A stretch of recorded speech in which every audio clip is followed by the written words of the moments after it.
As parent na negosyante, dapat ba natin diktahan ang ating mga anak sa mga pangarap nila? 'Di ba? Gusto natin silang maging kagaya natin na negosyante. O dapat ba natin na hayaan silang piliin ang sarili nilang pangarap? Bago ko sabihin ang sagot ko sa sarili ko para sa mga anak ko, mag-comment muna kayo kung ano ang opinyon nyo. Gusto kong malaman. At least, alam ko kung ano ang pananaw nyo. Para sa akin, kanegosyo, hindi natin dapat ipilit ang pangarap natin sa ating mga anak. Ang pangarap na hindi nila pinili ay maaring maging trabaho lang para sa kanila. Pero ang pangarap na sila mismo ang pumili ay magiging dahilan para lumaban sila kahit mahirap.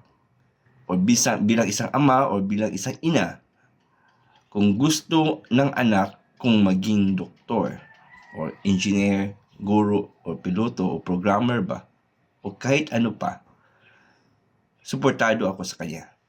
Pero habang nasa pagpangalaga ko pa siya o nasa poder ko pa siya, may isang bagay na sisiguraduhin kong matutunan niya. Gusto kong matuto siyang magnegosyo.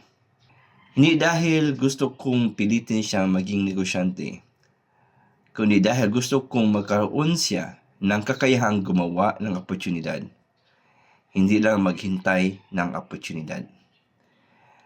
Ituturo ko sa kanya kung paano magbenta, paano humawak ng pera, paano makitungo sa customer, paano bumangon kapag nalugi, at paano magsimula ulit kapag nabigo. Dahil naniniwala ako, kahit hindi siya maging negosyante balang araw, dadalhin niya ang mindset ng isang negosyante habang tinatahak niya ang sarili niyang pangarap.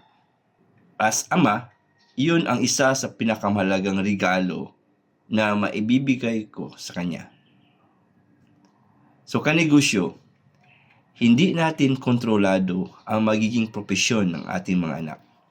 Pero, kontrolado natin ang mga aral na iiwan natin sa kanila. So, huwag mong ipamana lang ang negosyo mo. Ipamana mo rin ang disiplina, ang sipag, ang tamang paghawak ng pera, at ang lakas ng loob na bumangon sa bawat pagkabigo. Dahil maaring hindi nila ipagpatuloy ang negosyo mo, pero habang buhay nilang dadalhin ang mga aral na tinuro mo.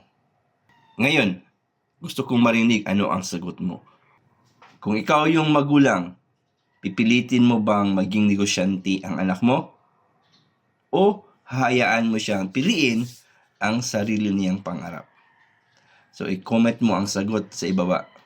Baka ang opinion mo ay magiging inspirasyon ng libo-libong magulang na nanonood. At tandaan mo ito kanegosyo, ang tunay na pamana ng isang magulang ay hindi lang negosyo o pera, kundi ang tamang pag-iisip, tamang pagpapahalaga, at tamang prinsipyo sa buhay.